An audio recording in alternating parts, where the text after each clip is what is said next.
Hey, I got some hot news for you, but it's not going to come from my mouth. It's coming from the mouth of Jennifer Lynn Williams, a good friend of the show. You may remember her from her time at North Carolina Central, at Alabama State. She's now with USA Basketball. She's the Chief Development Officer. Big news, Jen. What's going on? Yes, yes, Holly. Thank you so much for letting me come on HBCU Game Day. Just to talk about our Torch Leadership in Sport mentoring program. We're going into year two and really just wanted to get on this platform. Know you have a great set of followers, just to encourage students who want to work in sport the opportunity to apply for this program. And a big part of this program, right? It's catering towards different ethnic groups in the country, but HBCUs are a really big part of this program.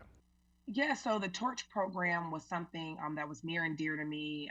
Wanted to work to create a pipeline of students who identify as BIPOC who want a career in sport.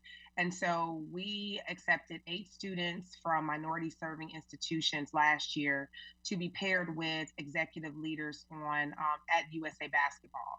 And it's a year-long program. Ran from September to May of 2023. We will mimic that same timeline this year.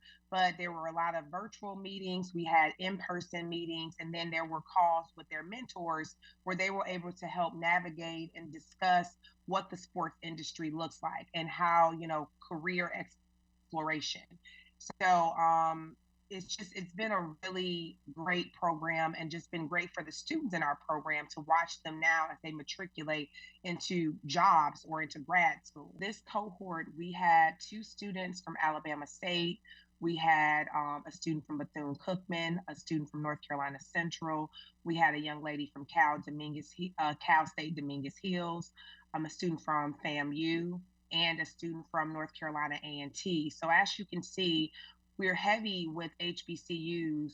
Want to encourage more of our Division two HBCUs and our NAIA schools that are HBCUs to look at applying. We did not see the turnout from those conferences. So, CIAA, the SIAC, like would love to have more applications coming in. But yes, this is really geared to exposing and connecting the dots for students of color at minority serving institutions who want careers in sport.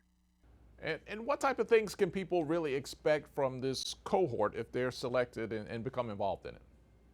Yeah, so we do Zooms monthly. So we have monthly Zooms where I'll bring in guest speakers who are industry leaders in sport to pour into the students. That's once a month.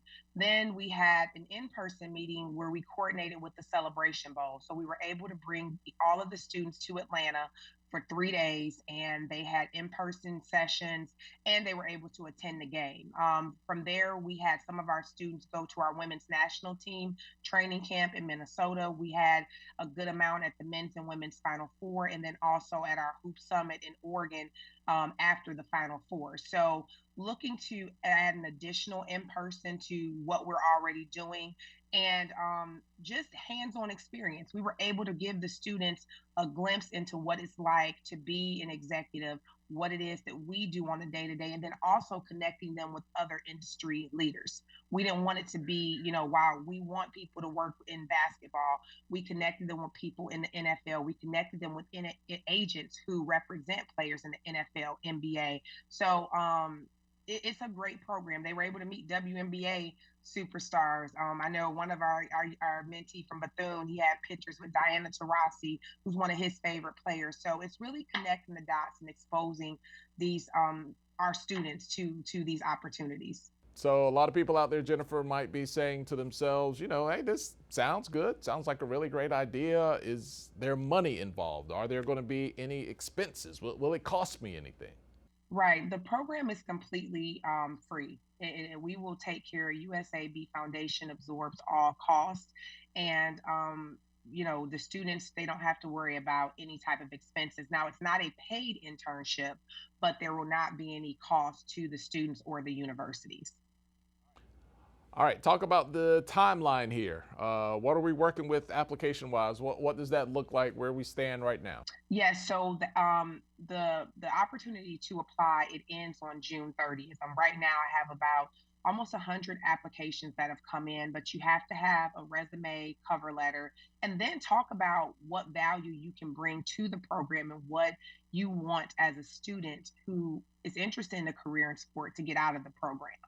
I tell people I'm a journalism major, so dot them I's, cross them T's, look at your grammar.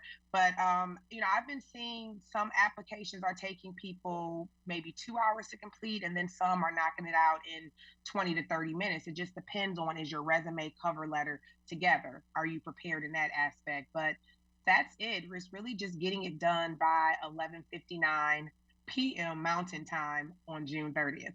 Okay, so the big takeaway there, right? Don't wait till the last minute for sure. You still got a couple of weeks left to get that in. But look, don't wait to the last minute. I tell people we had, like 6 applications that came in at the last minute, and they were not, they did not able to move on the process because they missed it. So get it done sooner than later. Do not. I would recommend not waiting to June 30th, but you do have till June 30th at 11:59 a.m. Excuse me, see p.m. Mountain Time to get those applications in. And in your career, you've done a great job. You started as a college basketball player, and you worked your way up through administration. You had a lot of relationships that you gained over the years. You had some internships as well. Can you speak to the value of internships and forming relationships? Yes, relationships matter. And what I love about the students today, they're being extremely intentional about how to connect with people. And there's way more programming available to students who want careers in sport than what was in school years ago. So if you have someone that you admire in the industry, reach out to them on LinkedIn. When I was an athletic director during it was going through COVID, I told my student athletes, you are worrying about likes on the gram or on Twitter. You need to be worrying about these LinkedIn likes because there's a lot of headhunters out there who are looking for students, especially students at his HBCUs. And so making sure that your LinkedIn page is updated, making sure that you're being intentional, reaching out to people. All you can do is say no, and being persistent. I think that's where a lot of students, if someone sends me an email or a message on LinkedIn and they don't get a response instantaneously, they kind of walk away. We are so, as executives, we get so many emails a day, but stay persistent. This is such a great opportunity. Jen, thank you so much for stopping by and hanging out with us, passing this information along to HBCU students. This is something I know you started your career on the administration side at an HBCU. You now moved on to USA Basketball, but you don't view this as a stepping stone. HBCUs weren't a stepping stone for you. You continue to reach back and try to pull people forward along with you, and we really appreciate that. Thank you so much. That's Jennifer Lynn Williams, Chief Development Officer for USA Basketball. If you'd like to apply for this cohort, we'll put the information on the screen for you. We'll keep it down in the comments as well. Great information. If it applies to you, make that move. Don't think about it, be about it. I'm Tolly Carr with HBCU Game Day. We'll see you guys soon.